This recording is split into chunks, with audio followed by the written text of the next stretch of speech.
I was making a flourless chocolate cake with a raspberry sauce for a dinner party, and it's so delicious that I wanted to go ahead and bring you along while I make it just to show you how it's done. Here I took a quarter of a teaspoon of freeze-dried coffee. I added it to a bowl with about 2 tablespoons of hot water, and you just want to dissolve that. So just kind of stir it up until it's all nice and dissolved. It won't take long. And then whatever method you're using to melt these ingredients together, you'll need to melt together the dark chocolate, the 20 ounces of dark chocolate chips, along with a cup of coconut oil. Now, I'm going to do this over a pan with water in it on the stove. So I'm going to go ahead and add a pinch of salt and the coffee and a little bit of vanilla here. But if you're going to do it in the microwave, you want to put it in a microwave safe bowl. I would just do the coconut oil and the dark chocolate chips in 30-second increments until it's all mixed together, and then add the other ingredients all at one time. Okay, so just going to show you, I'm getting it nice and melted here. Once it's where I want it to be, I'm going to take it off the heat in just a minute, but I'll show you here. It's still melting. It needs a little bit more time. So I waited. Now it's completely smooth. I've taken it off the heat, and I'm going to go ahead and add a cup of maple syrup.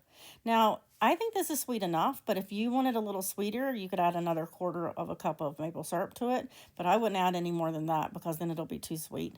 Okay, but this to me is the perfect level of sweetness. So you add a cup of maple syrup, and then you add 6 eggs, 6 whole eggs. Okay, now if your mixture is too hot, which it may be if you use a microwave, you want to add 1 egg at a time, and you want to stir like crazy really fast to get it incorporated really well. I've done this so much that I know the method I use is not too hot, so I just add them all at one time, and then you just stir like crazy. And so it's going to look a little weird, and then eventually you're going to get like this really high shine gloss to the mix, and you know that's when you're good and it's mixed well. So I noticed over in my bowl there's a little bit of extra maple syrup, and I wanted to get every last bit. So you're going to see me dump that in just a minute. And then I'm going to try to show you, right now it's looking really shiny and pretty, and this is about where you want it. And then you should be able to pour it into a, like any kind of serving dish that you've already greased. And I use some coconut oil to grease this serving dish. Now, if you want to serve it where it looks really pretty, then you could probably put it in a springform pan, but I don't own any springform pans. And so I just put it in this Pyrex dish, and I cook it. And when you cook it in the oven, you want to actually put a little bit of water. So in a minute, when you see me put it in the oven, I've added a little bit of water to the pan below it. Okay, so now you can see it's really shiny and glossy and pretty. And at this point, this is where you go ahead and you pour it in your greased pan, whatever you're using. And then you're going to transfer it to an oven that's 200, you've already preheated to 275 degrees, and you're going to bake it for 45 minutes. Okay, when it comes out of the oven, it'll be a little jiggly, and I'll show you that in a minute. And don't worry about it, it's perfect. Okay, so I'm going to show you how to go ahead and make the raspberry sauce here. So I took the Thrive Life raspberries, and I love these. They're really good to make a raspberry sauce out of. So I take, well here I was going to just use a cup of raspberries, but I realized there's not really many left in my can. So I went ahead and I used a cup and another quarter of a cup. So there's not quarter, a third cup. So 1 1/3 cups of freeze-dried raspberries here, and there's a tiny bit of powder at the bottom. I just dumped that in. Okay, I actually think the freeze-dried raspberries make a better sauce than the regular, like just fresh raspberries, so I prefer this.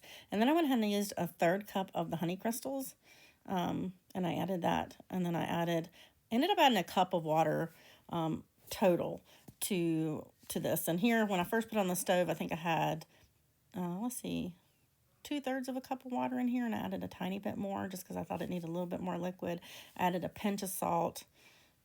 And you can't really screw this up too much, because if you feel like it needs more liquid, just add a little bit of water to it. If you feel like it's too watery, just let it cook a little bit longer, simmer it to get it to thicken up a little bit more. It looks like my stove looks like it's going crazy on high here, but I promise you it's not. It's on 2, so it's on a low setting here. So I'm just trying to get it to where it just starts cooking and gets to a little bit of a boil here. I'm also like kind of squishing the raspberries a little bit, so they've already kind of rehydrated, and I'm just kind of squishing them down to break them up so that I can get all of the good flavor out of them. Okay, there's where you see I added a tiny bit more water because I had only originally done 2/3 a cup, and I felt like it needed a little bit more water. Because in a minute I'm going to drain it because I don't like seeds in my sauces. So I'm going to drain the seeds out in a minute. And I thought it was getting it wasn't quite as liquidy as I wanted it to be. But here I cook it a little bit longer, and it's going to just start bubbling a little bit. And I actually cut the stove off at that point and lift it up a little bit just because I feel like it's going a little crazy.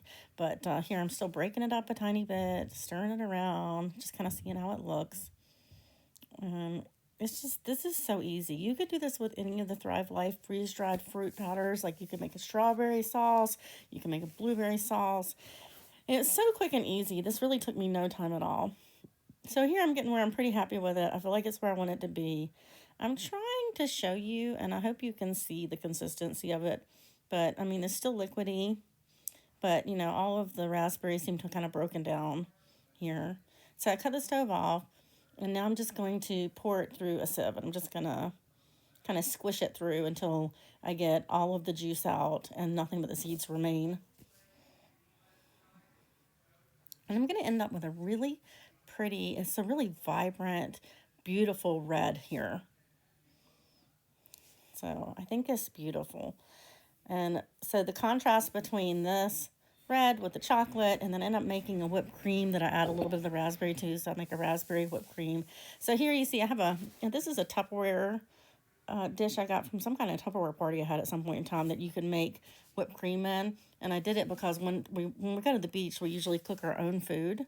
And so I got it a while back thinking, well, if I go to the beach, there was one year where we didn't have, we wanted to make whipped cream. And I think one of my sons was using a hand whisk and it took forever. And I said, well, let me buy this.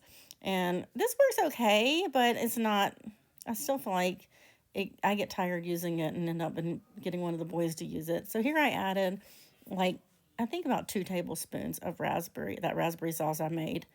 And once you put that raspberry sauce in the fridge, it gets a little thicker. So that was before I put it in the fridge. I decided to go ahead and make the whipped cream. So here, I'm just making the whipped cream with this, and I'll show you the whipped cream in a minute. It's got a really kind of faint pink color to it from the raspberry sauce. So now I put that in, and here is the flourless chocolate cake when it comes out. So don't worry, it should be like this. It should be a little jiggly, and this is my husband's favorite way to eat it. So this is when it first comes out. It's like a hot pudding. It's delicious. My husband loves it. If you eat it this way, it won't taste as sweet as it tastes once it sets, because I think that's from the coconut oil coating your tongue. Now here it is in all of its glory once it's completely set up. And this is the most delicious cake I have ever had. I tell people, the world could be ending, stuff could be blowing up outside, and as long as I have this cake, I'm happy, because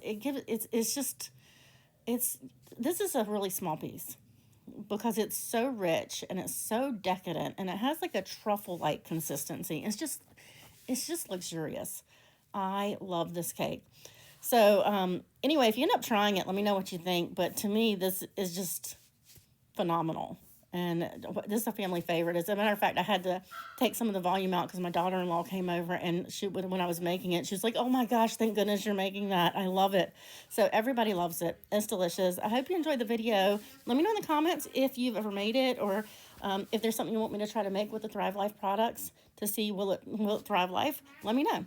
Thanks. Bye.